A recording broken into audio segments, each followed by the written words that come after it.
Hello friends, welcome to our channel Farid Karman. ఈరోజు పాలకూర mutton curry ఎలా చేయాలో ఇప్పుడు మనం ఈ రెసిపీలో చూద్దాం.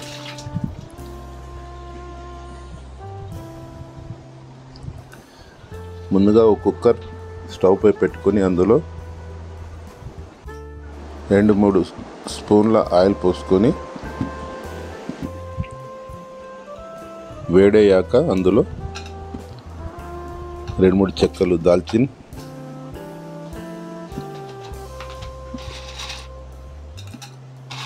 లవంగాలు, యాలక్కాయలు వేసుకొని కొంచెం ఫ్రై చేసుకోవాలి.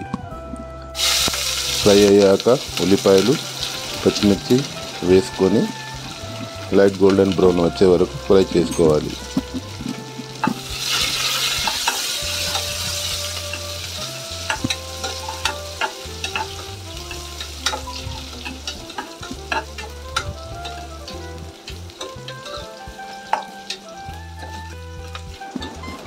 పాలకూర మటన్ తొందరగానే ఉడుకుతుంది ఫ్రెండ్స్.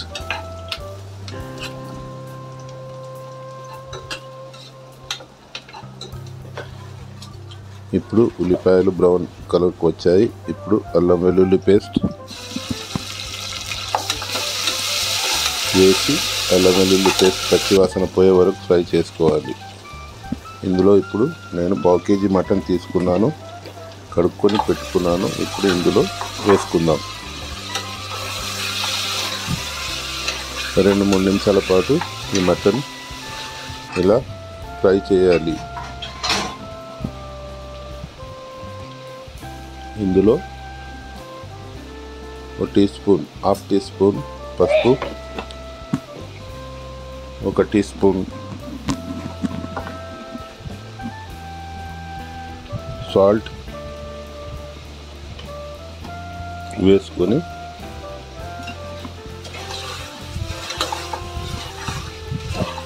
కొద్దిసేపు ఫ్రై చేసుకోవాలి.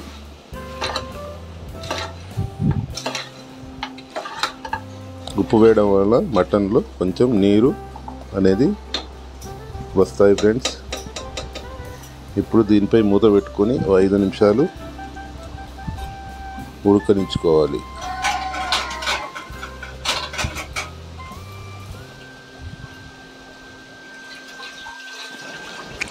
5 నిమిషాల పాటు ఉడకాలి ఫ్రెండ్స్. మూత పెట్టేసుకున్నాను. 5 నిమిషాలు అవుతుంది ఫ్రెండ్స్. ఇప్పుడు మనం సన్నగా తరుక్కున్న పాలకూర వేసుకోవాలి. అంతకుముందు నేను కారం కూడా వేశాను. కొద్దిసేపు దీన్ని మగ్గనియాలి పాలకూరను, 2-3 నిమిషాలు. చూడండి ఫ్రెండ్స్, పాలకూర అనేది ఒకసారి కలుపుకోవాలి. చూడండి, పాలకూర అనేది ఉడికి మటన్తో పాటు కొద్దిసేపు కలుపుకున్న తర్వాత ఇందులో 1/2 గ్లాస్ చిన్న గ్లాస్ వాటర్ పోసి కుక్కర్ లాక్ చేయాలి ఫ్రెండ్స్.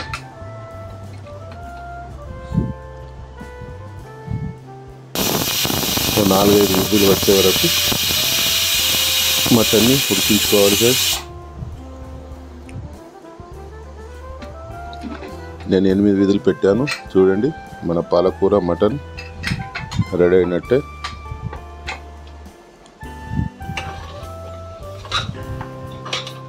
ఇందులో కొత్తిమీర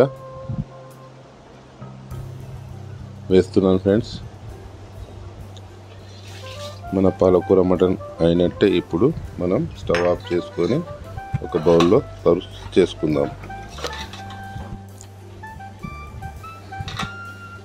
చూడండి ఫ్రెండ్స్, పాలకూర మటన్, పాలక్ గోష్ చాలా టేస్టీగా ఉంటుంది ఫ్రెండ్స్. మీరు కూడా మీ ఇంట్లో ట్రై చేయండి. ఇలా పైన పచ్చిమిర్చి, ఎండుమిర్చి ఫ్రై చేసి పెట్టుకున్నాను. గార్నిష్ కోసం పైన వేస్తున్నాను ఫ్రెండ్స్. ఈ రెసిపీ మీకు నచ్చినట్టయితే షేర్ చేయండి, లైక్ చేయండి, సబ్స్క్రైబ్ చేసుకోండి friends. Thank you watching our channel Farid Karman.